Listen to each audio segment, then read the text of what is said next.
Mais uma oportunidade de ser salvo. Cadernos 43, em 17 de julho de 1943. Diz Jesus: alguma vez viste como fazem aqueles que querem ter lã macia para seus sonos? Chamam o fabricante de colchões, que bate e rebate a lã até ela ficar como uma espuma.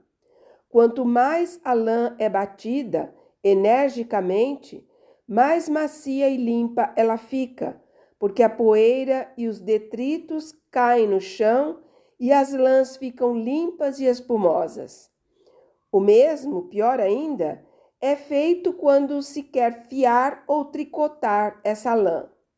Então, entra em operação também o pente de ferro, que desenrola rudemente a lã e a estende como cabelos bem penteados. Assim faz quem usa linho e cânhamo, e até a seda do casulo, para poder ser usada, deve primeiro sofrer o tormento da água fervente, da escova áspera e da máquina que a torce.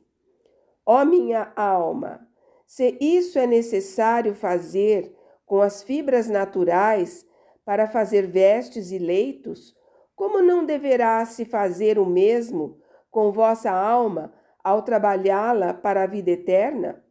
Vós sois uma fibra bem mais preciosa do que o linho, o cânhamo e a lã. De vós deve sair o tecido da vida eterna.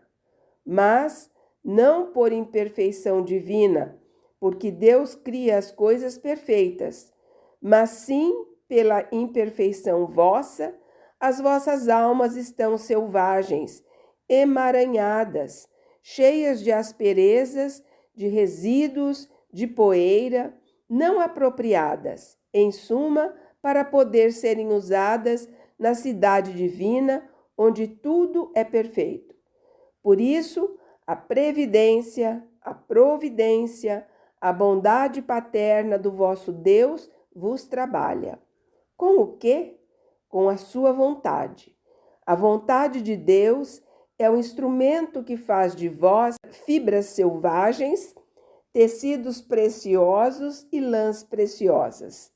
Vos trabalha de 1000 modos, oferecendo-vos cruzes, vos ensinando o belo de uma mortificação e vos atraindo com o seu convite a cumpri-la, vos guiando com as suas inspirações, vos mortificando com seu paterno castigo, vos retorcendo com a orientação dos seus mandamentos. Estes, que com o curso dos séculos não mudam de forma nem de vigor, são precisamente os que fazem de vós um fio resistente e regular, apropriado para formar o tecido da vida eterna. As outras manifestações da bondade de Deus, então, formam o tecido da vida eterna. E quanto mais sois dóceis à vontade do Senhor, mais o tecido se faz precioso. Quando, pois, não só a seguis com docilidade, esta vontade bendita que opera sempre para o vosso bem, mas com todas as forças pedis a Deus que a faça conhecer para a executar perfeitamente, custe o que custar, e ainda que tenha a forma mais contrária à vossa humanidade, quando agis assim, a tela se torna com bordados como um brocado. Se, pois, a tudo isto acrescentais a perfeição de pedir para vós uma vontade de dor, para serdes semelhantes a mim na obra da redenção, então, no brocado incrustais gemas de incalculáveis valores, e da vossa fibra original, imperfeitíssima, fazeis uma obra-prima de vida eterna. Mas, ó Maria, quão poucas almas sabem se fazer trabalhar por Deus. Deus sempre tem para vós a mão de Pai perfeitíssimo no amor e trabalha com inteligência divina. Sabe, portanto, até que ponto pode carregar a mão e que dose de força deve vos infundir para vos tornar aptos a sofrer as operações divinas.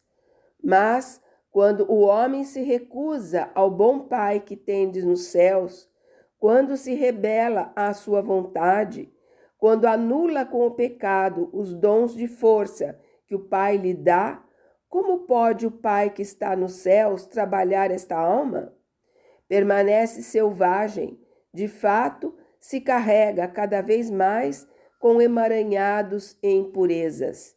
E eu choro sobre ela, vendo que nada, nem mesmo o meu sangue derramado por todos, a regenera para a bondade. Quando, pois, uma alma não só se recusa ao trabalho de Deus, mas nutre em si o tédio ao pai e aos irmãos, então a nossa obra desaparece totalmente e se instala naquele emaranhado de paixões desordenadas o mestre do pecado, Satanás. É então que deve entrar a obra paciente e generosa das vítimas. Estas trabalham para si e para os outros. Estas conseguem que Deus volte, com milagre de graça, a trabalhar nessa alma depois de ter feito fugir Satanás com o fulgor de seu aspecto. Quantas são as almas que as vítimas me salvam? Sois os ceifeiros sobrenaturais que ceifais searas de vida eterna, vos consumindo no ingrato trabalho cheio de espinhos. Mas lembrai-vos que aqueles por quem deveis vos sacrificar em primeiro lugar são os do próprio sangue. Eu não destruí os laços de família, santifiquei-os. Eu disse para amar parentes com amor sobrenatural. E que amor mais alto do que ter caridade para com as almas doentes do nosso sangue? Te pareceria normal aquele que cuidasse dos interesses de todos, menos dos de sua casa? Não, dirias que é um louco. Da mesma forma, está fora da justiça aquele que provê as necessidades espirituais de seu próximo distante e não põe em primeira linha o seu sangue mais próximo. Tu sabes como te ajustar. Se receberes ingratidão, não tenhas isso em mente. O que não te der ela, a mãe de Maria Valtorta, eu te darei. Intensifica o sacrifício por ela.